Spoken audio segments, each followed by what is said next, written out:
Hey everybody, welcome back to another video. Today we got a lot to talk about, including strikes and the breaching of the main defense line south in Zaporizhzhia. Today, videos came out of Ukrainians being behind the main defense line in the direction of Svatove. This is one of Russia's key stronghold settlements in the region. The defense is deeply integrated into the settlement and it's a keystone of the line right here. I labeled the different defense lines really quick. The red one is the main line of defense, the yellow one is the secondary main line, and the orange ones are little sporadic fortifications that the Russians have set up on the zero line. One of the main benefits of this is that the area between the red and black lines is heavily mined. This is why progressing in Robotine became so hard for the Ukrainians. But now that they're in the direction of Svatove, this is the area where the Russians send supply around, so it's unlikely that there's going to be too many more mines. Ukrainians have come up with new strategies like using thermal drones during hot days to see where they are and to use demining equipment to get rid of them. And it seems like the Dragon's Teeth and the anti-tank trenches that the Russians set up around this area weren't very effective. The Dragon's Teeth and, well, anti-tank ditch is kind of self-explanatory, but they're supposed to destroy the tracks or wheels of armored vehicles going through, but it looks like I don't really see how you can't just like move them out of the way. Svatove is definitely a bigger settlement than Robotine. You can see this one right here is Robotine. It's just a couple streets, but then Svatove right here, this looks like a dinosaur. It's a lot longer and more wider, which is why the Russians use it as a hub. The best part about establishing control over Svatove will be that this pocket to the north, right up here,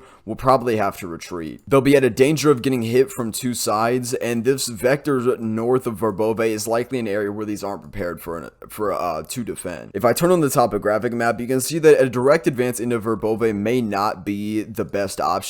This program's topographic map is terrible. You can't tell, but the Russians have about 120 meter height advantage right here, which will allow them to just shell the settlement after Ukrainians capture it, which will probably make it not a good idea. I think their next goal is actually going to be to get onto the heights right along here, south of Svatove and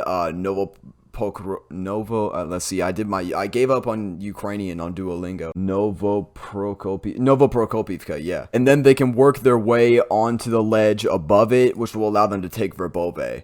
And be right up to the second line of defense too. It seems like on the maps, this is the area where Ukraine is pushing the most, this area to get onto the hill. So it seems like this hill is going to be their main target. The Russians are rushing reserves here to try to stop some kind of breakthrough as well. Tokmak is the main goal of this offensive since it's the supply hub for the whole region, and it's the gateway down straight to Melitopol, which is the main goal of the entire front. And if the Ukrainians are able to take Melitopol, that kind of cuts Russian occupied areas in half, and with a couple naval drone strikes onto the Kerch bridge, Crimea and Kherson are completely cut off from the rest of Russia. At this point, I think it may go to negotiations, but if the Russians don't agree to return Crimea, Ukraine's going to do it by force. Without supply, these areas will probably fall within weeks. Speaking of naval drones as well, well, just drones in general, Ukraine has been doing a ton of strikes into Russia. The blue markers are the ones that happened last night, hitting a big airfield and military infrastructure around the country.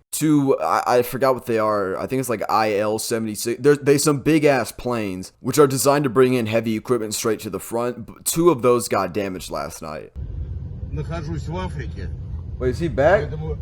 Yo, wait, Prigozhin back? What the? Prigozhin just dropped a video. Is he back? Okay, so I think Prigozhin just dropped a video of him in Africa saying like, yo, I'm alive. I don't know if that's real or not or pre-recorded. I guess we'll see. I can't report on that. I literally just saw that. But anyway, back to the video. The strikes that happened today happened in Crimea, in I can't read that. Feodosia, Primorsk right here, and Bryansk inside of Russia itself. It seems like Ukraine is using a combination of cheap drones and cruise missiles to deal an effective strike. They test the air defense to see where it's weak with a wave of drones, a lot of times doing a second wave, and then sometimes sending a cruise missile like what happened in Zaporizhzhia. Alright, and that's all I got for you guys today. I just saw that Prigozhin thing has me rattled. As I also saw some things that said that the investigation of his death wasn't being done like abiding by international law, so the Russians could have been capping. Alright, and that's all I got. I'll see you guys later.